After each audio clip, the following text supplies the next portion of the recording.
Police তদন্তে যেটা পিসি পিরিয়ডে যেটা বনগাঁ থানা নিয়েছিল, যে মাদ্রাসার মধ্যে ঢুকে যেভাবে সে মারধর করেছিল কয়েকদিন আগে, এবং যার পরিপ্রেক্ষিতে থানা ভাঙচুর হয়েছিল, এলাকার লোক ক্ষিপ্ত হয়ে তার হাতে তাকে ধরে নিয়ে যাবে থানার থেকে, এরকম একটা পরিকল্পনা করেছিল। সেই পিসি পিরিয়ডে সে স্বীকার করেছে যে ওখানে এসেছিল নাকি যে ওই কোরআনগুলো ঢাকা যায়, যে সমস্ত একরকম কাপড় পাওয়া যায়, সেই কাপড়গুলো আনার জন্যে কয়েকজনের কাছে জিজ্ঞাসা করেছিল, কিন্তু তারা সবাই রিফিউজ করে দিতে।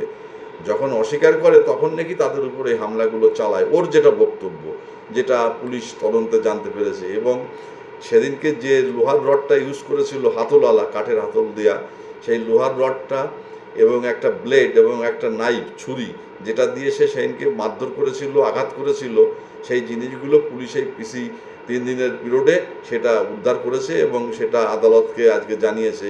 এসিজিএম ইনচার্জের যে রিপোর্ট পাঠিয়েছে আজকে।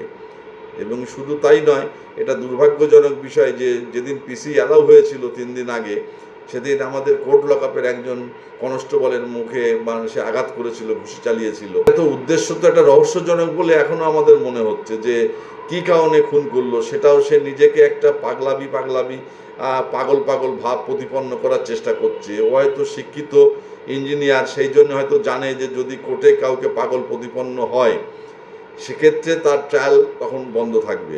এবং সেটা ওভাবে করলে তো হবে না, তখন কোর্টে তার প্রেয়ার দিতে হবে, কিংবা তার নিযুক্ত উকিলবাবু কোর্টে প্রেয়ার দিয়ে বলবে যে আমার মক্কেল মাথা খারাপ, তখন কোর্ট অর্ডার দেবে সরকারি হসপিটালের ডাক্তারবাবুকে এবং বিশেষজ্ঞ ডাক্তার দিয়ে পরীক্ষা করে বোর্ড গঠন করে সেই রিপোর্টটা যদি তারা আদালতকে জানায় যে এরকম সত্যি সত্যি সে মাথায় সে তার পাগলামি আছে, তখন সেক্ষেত্রে হয়তো সেই ট্রায়ালটা বন্ধ হবে। কিন্তু এক্ষেত্রে যেটা আচরণ করছে, সে নিজেকে পাগল প্রতিপন্ন করার চেষ্টা করছে। জানি না যে সে সত্যি পাগল কিনা, নাকি সে স্বাভাবিক আছে। কারণ থানায় তাকে পিসি পিরিয়ডে রাখাও বিপজ্জনক মনে হয়েছিল পুলিশের কাছে, এবং সেখানে আলাদাভাবে প্রোটেকশনের ব্যবস্থা করেছে, যে যতদিন ছিল সেখানে 3 দিন, সেখানে সবসময় তাকে পুলিশ হেফাজতে প্রোটেকশনের মধ্যে দিয়ে আলাদাভাবে গার্ড দিয়ে তাদের রাখা হয়েছিল।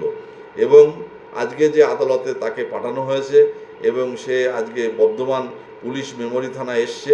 আজকে তারা বনগাঁ লানেট এসিজিএম ইনচার্জের কাছে প্রেয়ার দিয়েছে, তারা সেখানে নিয়ে যাবে এবং আগামীকালই তাকে কোর্টে তুলে পিসি দিয়ে তারপরে ওই কেসটার ব্যাপারে তারা যা তদন্ত করার করবে। কিন্তু আমাদের এখান থেকে আজকে তাকে বর্ধমান মেমোরি থানায় তাকে নিয়ে যাওয়া হচ্ছে।